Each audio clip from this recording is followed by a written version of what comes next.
नमस्कार दोस्तों, स्वागत है आपका ग्लोबल राजनीति चैनल पे।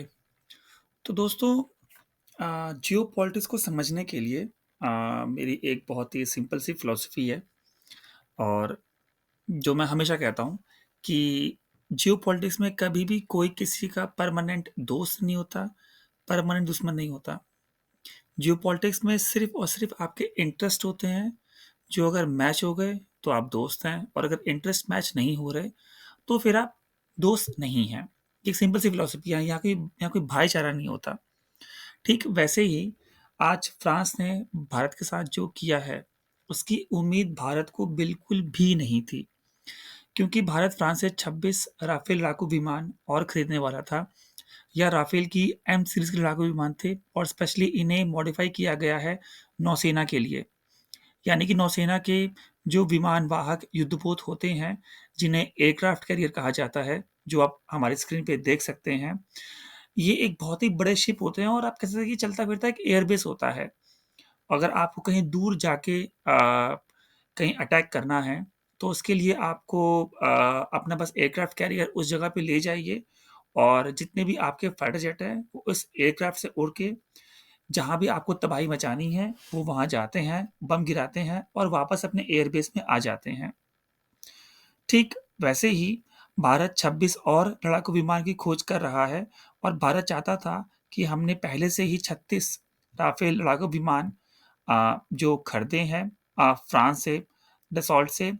तो 36 राफेल लड़ाकू विमान खरीद लिए हैं, उनकी मेंटेनेंस फैसिलिटी भारत में है और अन्य प्रकार के स्पेयर पार्ट्स भारत में आसानी से मिल जाते हैं। इसीलिए क्यों ना इस एयरक्राफ्ट कैरियर के लिए हम वापस से राफेल का एम वर्जन ही खरीदें, जो कि बड़ी आसानी से इस एयरक्राफ्ट कैरियर पर तैनात किया जा सकता है। और इसी के लिए भारत ने अब से कुछ समय पहले फ्रांस से संपर्क किया और आज फ्रांस का जवाब आया है। जवाब आपको बहुत ही हैरान करके रख देगा। दरअसल फ्रांस ने कहा है कि अगर आपको 26 लड़ाकू विमान चाहिए, इस बार हम 2 गुनी कीमत आपसे वसूलेंगे। यानी कि 2016 में जब हमने 36 लड़ाकू विमान फ्रांस से खरीदे थे राफेल, उनकी जो कीमत हमने चुकाई थी, उससे लगभग 2 गुनी कीमत इस बार हमें इस राफेल एम के लिए चुकानी पड़ेगी।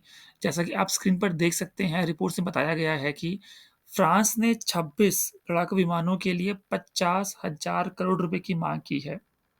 यह एक बहुत बड़ी कीमत है और यकीन मानिए इस कीमत को देख के भारतीय सरकार के भी होश उड़ गए थे, क्योंकि उन्होंने भी एक्सपेक्ट नहीं किया था कि फ्रांस इतनी ज़्यादा कीमत लगाएगा अपने राफेल लड़ाकू विमान की, 26 राफेल लड़ाकू विमान के लिए।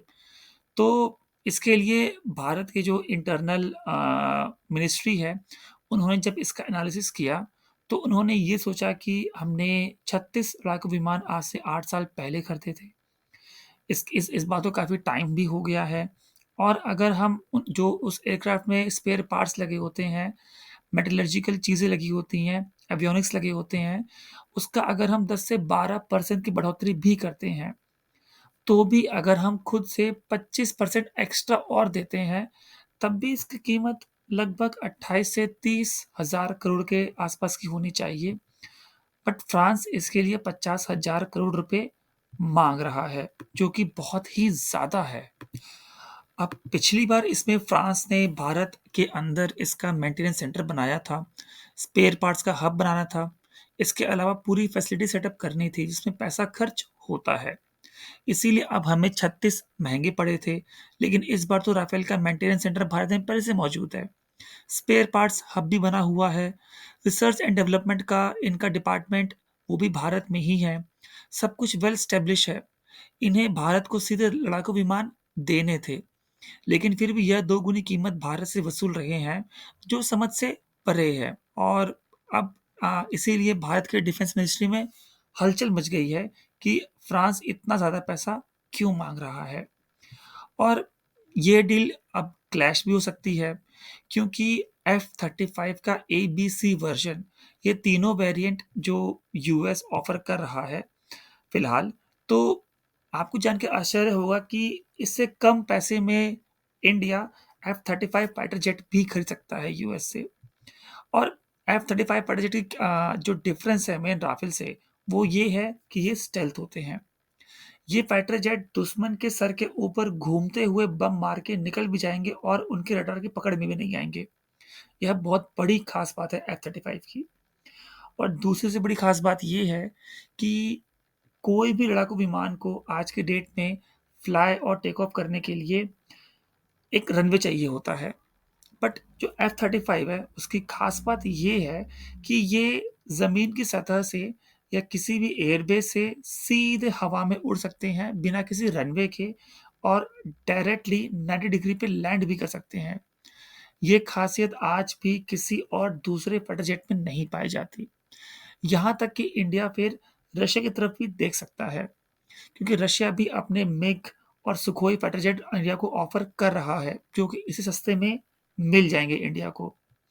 तो अब कॉम्पिटिशन बहुत ज़्यादा टफ हो जाएगा, क्योंकि अब भारत बिल्कुल दूसरी तरफ भी देखेगा, या तो F-35 यूएस या तो फिर रशिया की तरफ मिग या सुखोई के लिए। तो दोस्तों आपका क्या विचार है? आप मुझे कमेंट में ज़रूर बताइएगा।